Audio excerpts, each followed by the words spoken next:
کے سعادات کو سامنے رکھتے ہوئے اللہ رب العالمین نے قرآن مجید کے احکامات کو نازل فرمایا۔ اس وجہ سے صحابہ کرام میں سے چاہے وہ خلافت و ملوکیت کے بہانے سے ان کے اوپر اعتراضات کیے جائیں، چاہے صحابہ کرام پر خلافت امویہ کے بعد اور حضرت عثمان غنی رضی اللہ تعالیٰ عنہ کی شہادت کو بہانہ بنا کر کے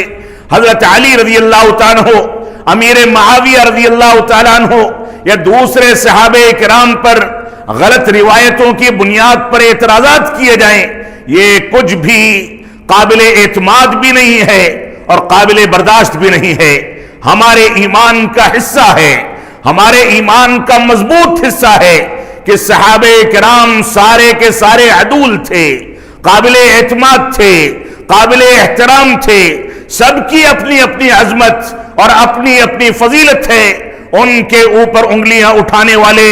تنقیدیں کرنے والے، ان کی تنقیص بیان کرنے والے اپنے ایمان کے فساد کے ساتھ اسی دنیا میں تباہ و برباد ہو جائیں گے، اور آخرت کا عذاب ان کے لیے جو مقدر کر دیا گیا وہ کر دیا گیا۔ اس وجہ سے ہماری ذمہ داری ہے کہ صحابہ کرام کے مقام کو سمجھیں، ان کی عظمت کو سمجھیں۔ آج ان کی کچھ خصوصیات، کچھ امتیازات آپ کے سامنے بیان کرنا چاہتا ہوں۔ سب سے پہلا امتیاز اور خصوصیت یہ تھی کہ صحابہ کرام توحید کے تقاضوں کی تکمیل کرنے والے تھے۔ آپ تاریخ اسلام کی کتابوں کو اٹھا کر کے دیکھیں، اللہ کے نبی صلی اللہ علیہ وسلم کی وفات کے حادثے کے بعد، آپ کی تدفین کے بعد ایک لمبی مدت گزر گئی، ایک لمبا دور گزر گیا۔ ایک روایت میں ملتا ہے کہ عائشہ صدیقہ رضی اللہ تعالیٰ نے دیکھا کہ رسول اکرم صلی اللہ علیہ وسلم کی قبر مبارک میں کوئی آدمی گھسنے کی اور جھانکنے کی کوشش کر رہا ہے، تو انہوں نے فوراً اس کو بلا کر کے ڈانٹا، تنبیہ کی، وصیت کی، نصیحت کی، اور اس باب کو، اس دروازے کو بند کر دیا کہ مسلمان قبر کے تبرک سے اور قبر پر کسی غلط انداز کی کوئی چیز اپنانے سے یہیں سے رک جائیں۔ مسلمان شریعت کے دائرے میں رسول اکرم صلی اللہ علیہ وسلم کی قبر مبارک کی زیارت کرتے رہے، آج بھی کرتے ہیں، لیکن کہیں شریعت اسلامیہ کی روح پر کوئی آنچ آ جائے، صحابہ کرام اس کو برداشت نہیں کرتے تھے۔ آپ دیکھیں، ایک صحابی رسول آ کر کے اللہ کے نبی صلی اللہ علیہ وسلم کے پاس کہتے ہیں کہ ہم سفر میں تھے اور ہمارا ساتھی قرآن مجید کی سورہ اخلاص کو ہر رکعت میں پڑھتا ہے، ہمیشہ اسی کی تلاوت کرتا ہے، اس کی تکرار کرتا ہے، اس کا اعادہ کرتا ہے، آپ اس کے بارے میں کیا کہیں گے؟ تو اللہ کے نبی صلی اللہ علیہ وسلم نے اس سے دریافت کیا کہ کس وجہ سے تم ایسا کرتے ہو؟ تو انہوں نے کہا کہ اس کے اندر توحید کا جو خزانہ چھپا ہے،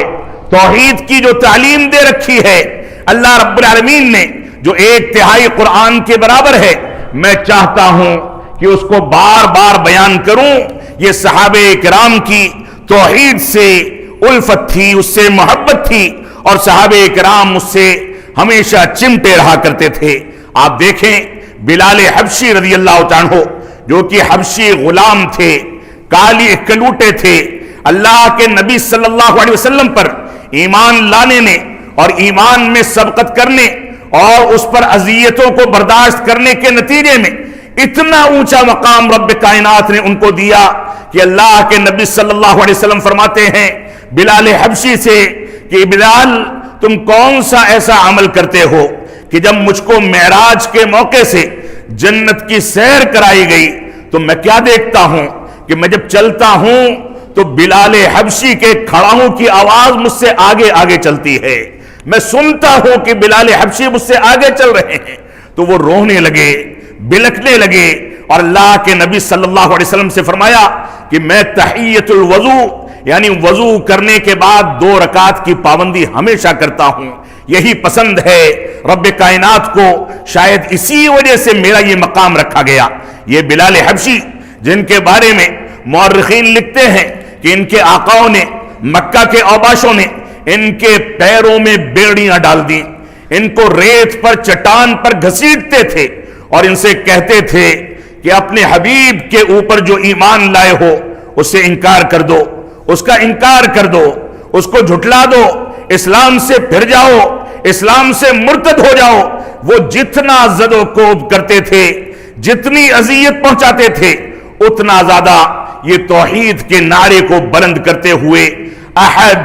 اور عہد کے نعرے لگا کر کے اللہ رب العالمین کی توحید کی گواہی دیا کرتے تھے۔ اس کی بے شمار مثالیں صحابہ کرام کی زندگی میں موجود ہیں۔ صحابہ کرام لا تطرونی کما اطرت النصارى ابن مریم انما انا عبد فقولوا عبد اللہ ورسولہ۔ اللہ کے نبی صلی اللہ علیہ وسلم نے فرمایا میرے بارے میں ویسے مبالغہ نہ کیا کرو جیسے یہود و نصارہ نے موسیٰ اور عیسیٰ علیہ السلام کے بارے میں مبالغہ کر کے ان کی قبروں کو سجدہ گاہ بنا دیا، ان کو انسانیت اور بشر کے درجے سے بڑھا دیا، ان کے بارے میں غلط افکار اور غلط عقائد اختیار کر لیے۔ اللہ کے نبی صلی اللہ علیہ وسلم فرماتے ہیں کہ تم لوگ سن لو، میرے بارے میں ایسا مبالغہ نہ کرنا، میں اللہ رب العالمین کا بندہ ہوں اور اس کا رسول ہوں۔ فَقُولُوا عَبْدُ اللَّهِ وَرَسُولُهُ، لہذا مجھ کو اللہ کا بندہ اور اس کا رسول کہا کرو۔ یہی وجہ ہے کہ کفار و مشرکین مکہ نے یہاں تک اعتراض کیا جس کا تذکرہ قرآن مجید کے اندر موجود ہے، یہ کیسا نبی ہے جو بازاروں میں چلتا ہے، انسانی ضرورتیں اس کو پڑتی ہیں۔ آج کے دور میں رسول اکرم صلی اللہ علیہ وسلم کو بشریت سے خارج کر کے نور قرار دینے والے غلط عقیدے کے حامل ہیں، اور وہ مبالغہ آرائی کر کے رسول اکرم صلی اللہ علیہ وسلم کی نافرمانی کرتے ہیں۔ تو اس مبارک حدیث کے سب سے زیادہ اس کا لحاظ رکھنے والے، اس کے تقاضوں کی تکمیل کرنے والے یہ صحابہ کرام تھے۔ اسی طریقے سے صحابہ کرام